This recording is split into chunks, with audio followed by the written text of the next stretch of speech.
নমস্কার দর্শক, ডক্টর বাংলা আমি অভিষেক রয়েছে আপনাদের সাথে। এই মুহূর্তে যে খবর নিয়ে উপস্থিত হয়েছি, ককরোচ জনতা পার্টি তাদের ধামাকাদার একদম কামব্যাক হলো। আবার আপনাদেরকে জানিয়েছিলাম যে ইনস্টাগ্রাম পেজ সেটা হ্যাক হয়ে গিয়েছে, তেমন জানিয়েছেন অভিজিৎ দীপকে যে ইনস্টাগ্রাম পেজ তো আছে, সেটা দেখা যাচ্ছে, কিন্তু সেটা আমাদের কন্ট্রোলে আর নেই, সেটা কোনো এক হ্যাকার হ্যাক করে ফেলেছে।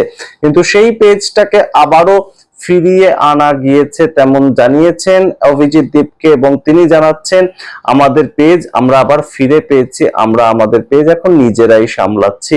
সুতরাং অবশ্যই এইটা যখন একটা বার্তা, ঠিক তখনই একদম ভারতবর্ষের দুজন মন্ত্রী তাদেরকে এই ধরনের কথা বলতে হলো যে ককরোচ জনতা পার্টি সেটা পাকিস্তানের একদম ফলোয়ারদের দিয়ে তৈরি। একদম সরাসরি কিরেন রিজিজু, পার্লামেন্ট অ্যাফেয়ার্স মন্ত্রী, তিনি এই ধরনের কথা বলেছেন। এবং পশ্চিমবঙ্গের থেকে সুকান্ত মজুমদার, তিনি একজন প্রতিমন্ত্রী, কেন্দ্রীয় প্রতিমন্ত্রী, তো তিনি এই ধরনের কথা বলেছেন। সম্পূর্ণটা নিয়ে এই মুহূর্তে বেশ খানিকটা চর্চা যখন চলছে, ঠিক তখনই এই কথাগুলো যখন সামনে এসেছে, তখন অভিজিৎ দীপকে, যিনি এই ইনস্টাগ্রাম পেজের ফাউন্ডার, তিনি সরাসরি কোথাও দেখিয়ে দিয়েছেন যে মন্ত্রী মশাইরা সঠিক বলছেন, অর্থাৎ তারা মিথ্যে ভাষণ করছেন। কারণ ইনস্টাগ্রাম পেজের সম্পূর্ণ স্ক্রিনশট শেয়ার করেছেন তিনি, যে এই ককরোচ জনতা পার্টির যারা ফলোয়ার তারা 94%, অর্থাৎ 94% ফলোয়ার তারা ইন্ডিয়ান, কোনোভাবেই পাকিস্তানের সঙ্গে কোনো যোগাযোগই নেই। সুতরাং সম্পূর্ণটা আপনাদের সামনে রাখবো। এই মুহূর্তে আপনারা বুঝতে পারবেন সামগ্রিক বিষয়টা কতটা উত্তপ্ত হয়ে রয়েছে, যার ফলে কেন্দ্রীয় মন্ত্রীদেরকেও এই নিয়ে কথা বলতে হচ্ছে। সরকার বুঝতে পারছে না আদবে যে কিভাবে এই সামগ্রিক বিষয়টাকে সামলানো যায়। তারা একবার গুরুত্ব দিয়ে সম্পূর্ণ তাদের অ্যাকাউন্ট বন্ধ করে দিচ্ছে, আরেকবার গুরুত্ব না দেওয়ার মতন করে এমন কিছু কথা বলছে, সেটা বেশ খানিকটা হাসির মজার জিনিস হয়ে দাঁড়াচ্ছে। এবং এই মুহূর্তে একদম সরাসরি পেজ ফিরে এসেছে সম্পূর্ণ, সেটাও জানিয়েছেন অভিজিৎ দীপকে ইনস্টাগ্রামে। আপনাদের পুরোটা বিস্তারিত বলার আগে অবশ্যই ডক্টর বাংলা ইউটিউব চ্যানেলকে সাবস্ক্রাইব করুন, এবং অবশ্যই আমাদের মেম্বারশিপ যারা নিচ্ছেন অত্যন্ত ধন্যবাদ জানাই তাদের। এবং অবশ্যই আপনারা সবাই মেম্বারশিপ গ্রহণ করুন। আমাদের পেড মেম্বারশিপ নিলে আমরা আর্থিকভাবে সুবিধা হবে আমাদের, আমরা কাজ করতে পারবো। স্বাধীন সাংবাদিকতা করার ক্ষেত্রে বিভিন্ন ধরনের কাজ থাকেই, সেই ক্ষেত্রে অবশ্যই মেম্বারশিপ আমাদেরকে সাহায্য করবে। আপনাদের জানাই এই মুহূর্তে you forgot what cockroach do the best, এই কথা জানাচ্ছেন অভিজিৎ দীপকে। অভিজিৎ দীপকে বলছেন যে আমরা আমাদের পেজ পেয়ে গিয়েছি, এবং ককরোচ কখনোই মরে যায় না। ককরোচকে আপনি যেভাবেই রাখুন না কেন, ককরোচ মারা যায় না, এবং ককরোচ কোনো না কোনো পদ্ধতিতে যা কিছু খেয়ে দিয়ে হোক ঠিক বেঁচে থাকে, সেই কথাটাই তিনি বলছেন। You forgot what cockroach do the best, আমরা আমাদের পেজ ফেরত পেয়ে গিয়েছি, এবং তার মধ্যে তিনি একটি আরশোলা ছবি দিয়ে সেই কথাটা লিখেছেন। তার পরবর্তীতে আপনাদেরকে এই মুহূর্তে জানাই যে কেন্দ্রীয় মন্ত্রী, সংসদের যে মন্ত্রী কিরেন রিজিজু, পার্লামেন্ট অ্যাফেয়ার্স মন্ত্রী, তিনি জানিয়েছেন I pity those who seek their followers in social media from Pakistan and George Soros gang, অর্থাৎ পাকিস্তান এবং জর্জ সরোজের যে গ্যাং, সেখান থেকে তাদের ফলোয়ার চায় সোশ্যাল মিডিয়াতে। এই জিনিসটা কোথাও কিন্তু গিয়ে একদম সরাসরি এই সম্পূর্ণ ককরোচ জনতা পার্টি তাদের যে মুভমেন্ট সেটাকে ধামাচাপা দেওয়ার চেষ্টা। এবং তার পরবর্তীতে তিনি বলেন যে আমাদের দেশে তো অনেক এনার্জেটিক ইউথরা রয়েছে, তাদের থেকে তোমরা নিজেদের ফলোয়ার তৈরি করছো না কেন?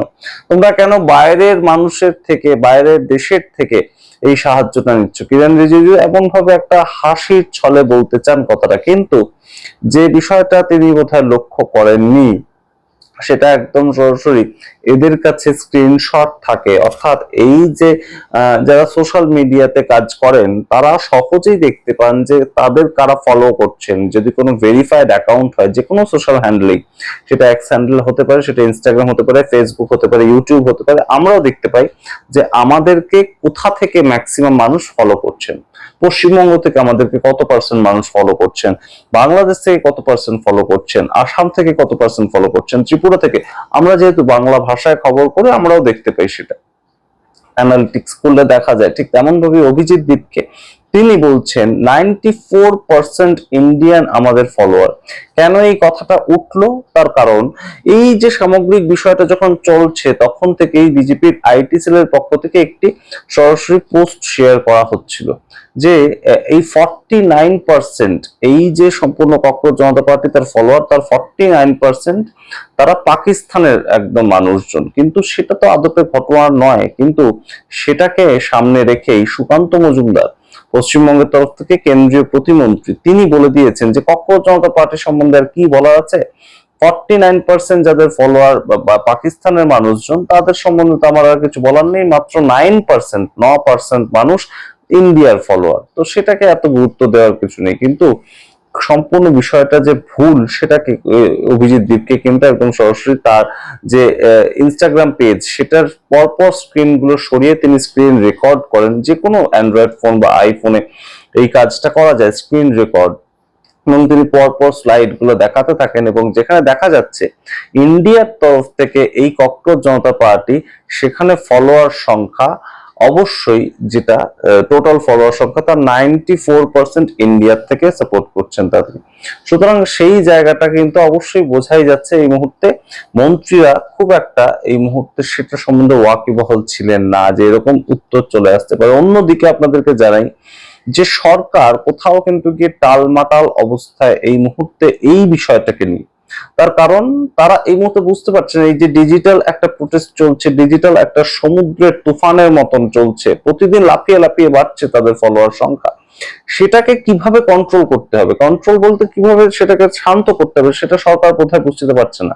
তা না হলে প্রথম দিন তারা এক্স হ্যান্ডেল অ্যাকাউন্ট সেটাকে একদম সরাসরি ডিলিট করে দিল, এবং সেই ক্ষেত্রে ইন্টেলিজেন্স ব্যুরো তাদের পক্ষ থেকে একদম বলা হলো যে ন্যাশনাল সিকিউরিটি হ্যাম্পার হতে পারে, কারণ ইনফ্লেমেটরি কন্টেন্ট সেখানে প্রডিউস করা হচ্ছে। সেখানে অ্যাকাউন্ট একদম ব্যান করে দেওয়া হলো। পরবর্তীতে তারা আবার একটা অ্যাকাউন্ট খুলে ফেললো, ভেরিফাইড করে ফেললো সেই অ্যাকাউন্ট ককরোচ ইজ ব্যাক নামে, এবং সেখানেও প্রচুর ফলোয়ার যুক্ত হলো। এর পরবর্তীতে আমরা দেখলাম যে তারা একটা ওয়েবসাইট খুলেছিল, সেই ওয়েবসাইটটাও বন্ধ করে দেওয়া হলো। তো এই যে বিষয়গুলো সরকার করছে, সেটা যেমন তাদের একটা দমন করার দিক, এবং দমনটা মানুষ কখন করে, তাদের যখন গুরুত্ব দেয় তখনই তো দমন করে।